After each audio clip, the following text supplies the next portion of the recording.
Yo. Okay. Agafilimi kacu k'uyu munsi nuko gatangiye. Barakwereka ruwacunze afande, maze afande asohotse nawe ahita yigira nkaho yinjiraga, ahita amumenaho iki irangi ku mupira wiwe. Agatisheti ke barakangije rero sasa. Afande biramucanga rero sasa. Afande mu ntoki afite briefcase, sinzi ahantu yigiriye rwose. Afande atereka hasi briefcase ye. Ewana riri wacu mennye afande irangi, atangira kugira gute, atangira gusaba imbabazi rwose. Mbabara ntabwo nabishakaga, kumva ko ibyo byose biba ari uri kubitegereza ufite indi briefcase mu ntoki ze. Ewana riri gusaba imbabazi ariko sinzi. Afande yamukubise urushyi rwiza rw'inzobe, atangira guhugira kuri riri wacu. Ako kanya wa wundi ufite briefcase ari we Rudomoro wacu yaraje.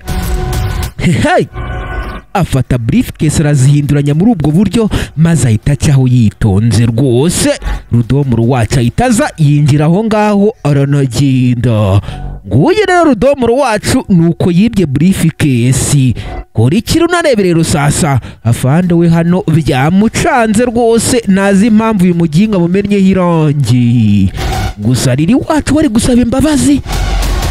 Hey! Agafilimi kacu ko nuko gatangiye nyabuneka rero sasa.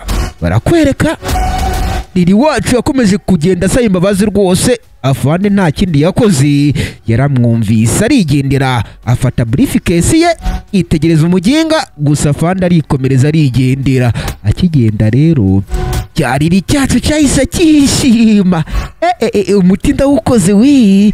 Maze ako kanya kita kigenda cyububa muri ubwo buryo, gicapa mu gukira karenga. Ngabo hey! Filimi yacu nuko itangiye, abantu biba briefcase bazihinduranya mu buryo bw'ububandi rwose. Ewana barakwereka witwa Rudomoro yaraje ahengeza hano muri ubwo buryo n'ibindi bisambo byose, maze arangije yikoma mu muhanda nk'abandi barara, maze ahita macinga muzuri sana nkaho nta cyabaye. Ewana Rudomoro wacu nawe kano gafilimi yakagarutsemo aramacinga ntibamacinge. Gusa ipantaro yambaye yo sindayisobanukirwa cyangwa ishati yambaye. Ewana barakwereka afande wacu yavuye mu nzu amaze guhindura t-shirt ye. Ako kanya rero yaje avugira kuri telefone afite na ya briefcase. Gusa mwibuke neza iyi briefcase abahungu bazima bagize gute, bayihinduye. Mubyibuke neza, afite indi briefcase nubwo atarabimenya neza rwose. Barakwereka afande ari kuri telefone. Ewana ku kanya bayivuyeho. Afande wacu aramacinga ntibamacinge nawe. Munabyibuke neza ko afande wacu rero yagize gute, yanakoze ikosi rya komando amezi 8. Ewana afande Steve wacu rwose yarazaga muri ubwo buryo, aza macinga rwose nk'abandi bakomando bose. Steve wacu anagaruka bundi bushya. Ewana ngabo rero sasa igiswahili kivugirwa hano rero ntigisanzwe. Ngabo maze Rudomoro wacu yaraje, maze ahita yitsimba ahangaha muri ubwo buryo. Ewana ari n'akacungacunga sinzi uwategereje. Araza afata ya briefcase bibye afande ayitereka hano yitonze, gusa akomeza gucunga sinzi n'uwarindiriye Rudomoro wacu. Undi barakwereka utuganza yahise azamura umutwe, kumbi n'uwurira igipangu. Riri wacu rero yaraje asota igipangu muri ubwo buryo, agwa nk'abakomando ari n'akanacungacunga, maze ahita yigira sire nkaho nta cyabaye. Ewana ahita agenda rwose aza yisetsa. Riri wacu yagarutse rwose ari umukokozi kabuhariwe, ni umutekamirwa. Ahubwo barakwereka cyande cya Rudomoro cyacu kiramutegereje. Ewana uko kimutegereje rero ni naka nawe aza macinga parampara, kumbi yarahageze. Kora hashatu uramwemeje. Ako kaho ni sawa cyane. Fungura turebe ibintu birimo bana. Bari bagiye gufungura briefcase ngo barebe kesi kiriya. Ewana mu gufungura neza barebye ikirimo, basanga ni zahabu nziza zimwe z'inzobe. Ewana byarabatangaje cyane, baritegereza. Uzi ko ari amazahabu we. Ewana kumbe harimo ibishushanyo bya zahabu ndetse na zahabu za nyazo. Na turakizi aka kantu wakabonye se? Uzi ko ari za nyazo barongeye barabika. Hanyuma rero we funga nkwereke ibyo dukora. Wana Rudomoro wacu yafunze briefcase fasta nk'abandi barara bose. Wana yafunze briefcase rwose vuba na bwango. Ako kanya rero cyari cyaramubwiye ati reka tujye ku muntu ugura zahabu adushashure kashi, uri kumva, natwe tumuhizo zahabu. Siko bimeze. Cya Rudomoro kiriyumvira, ariko baduha amafaranga. Icyo ni igitekerezo kizima kabisa. Ahubwo twagiye. Abaginga rero nta kindi bakoze, bose bajya ku muntu ugura zahabu muri karitsiye abakubite kashi. Muri ako kanya ntabwo ari kure, ni hariya hirya. Wana bagendaga bamacinga muri ubwo buryo abakokozi ba mbere ku isi. Ngabo rero sasa afande nawe nguyu hano. Wana kumba afande hano yakatiye, barakwereka hari akapa kanditseho ngo gold buyer. Hano hari umuntu rwose ugura zahabu. Wana nawe yaraje kugurisha zahabu ze. Kumbi mubyibuke neza briefcase bayiguranye. Afande yaraje rero, kumva uko yazaga barakwereka Agabi Innocent ni ugura zahabu. Yabaye umukire, yabaye umuhirwe cyane. Wana asigaye akora deal zo gucuruza zahabu. Urave kuba imyaka rero afande yarazamutse. Boro nari nyizanya Gaba we.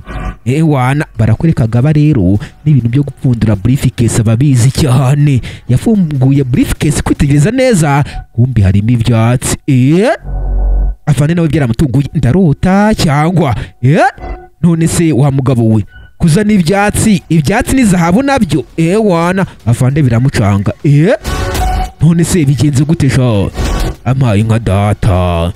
Afande wacu rero byaramutangaje cyane, biramutungura uburyo zahabu ze zari zirimo zihindutse ibyatsi. Kandi mwibuke neza hari abarara bamuguraniye briefcase bamuhirimo ibyatsi bitwa ririmo zahabu. Ngabo rero sasa we subirana ibyawe, sinzi ibyo urimo afande we. None se wowe uranzanira ibyatsi ngo ni zahabu kweri?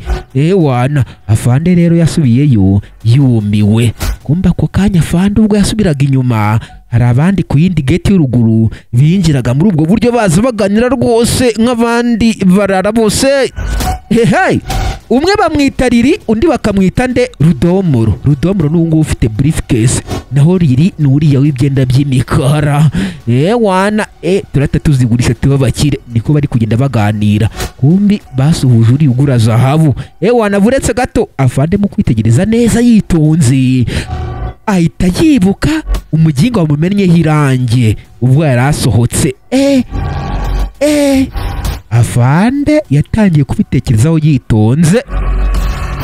Afande wacu rwose atangiye kubitekerezaho yitonze. Uriya mugingara abona bafite briefcase. Afande atereka kino ki briefcase hasi yitonze nk'abandi bakomando bose. Afande wacu rero nta kindi cyakurikiyeho. Wana arasatira porampora nk'abandi bakomando bose. Wana araza, kumbi bano barimo bafungura briefcase bereka uyu nguyu zahabu. Wazibonye ko ari za nyazo, ko ari OG. Agaba ari kuzitegereza. Izi ni bororata. Atangiye kuzipangira. Agaba rero nta kindi yakoze, yaragiye kuzicekinga koko nimba ari za nyazo. Ako kanya agiye kubishyura kashi, kumbi afande yaturutse inyuma porampora nk'abandi bafande bose. Afande araza aritegereza abantu bagingara na briefcase, abona bafite zahabu. Kwitegereza neza abona ni cya kiginga, maze nta kindi yakoze yahise abacakira muri ubwo buryo. Bagiye kwirukanka basanga yabafashe. Rero sasa afande wacu yahise afata abaginga. Mwabaginga mwe rero mwebwe muranyiba nta soni koko mugakora iryo kosa. Wana afande nta kindi yakoze rero, yafasha abaginga. Ntabwo ari ngiye n'uwo nguwo. Cyariri cyatangiye gutaba mu nama Rudomoro. mwebwe ndabajyana mwese sha wana nashaka bari uyu nguyu. Afande nta kindi yakoze rero, yafashe abaginga bajyana muri Ndabyemeye, ari naka gafilimi kacu kagera ku musozo, ibisambo bifashwe. Ari nako mbabwira ngo nyaboneka mwirinde kwiba, kuko kwiba nta keza kabyo. Wana iherezo ryabyo riba ribi cyane. Imana rero reka mbabwire ngo ibande biri cyoroshye kuri mwebwe twabanye muri aka gafilime. Ciao ciao.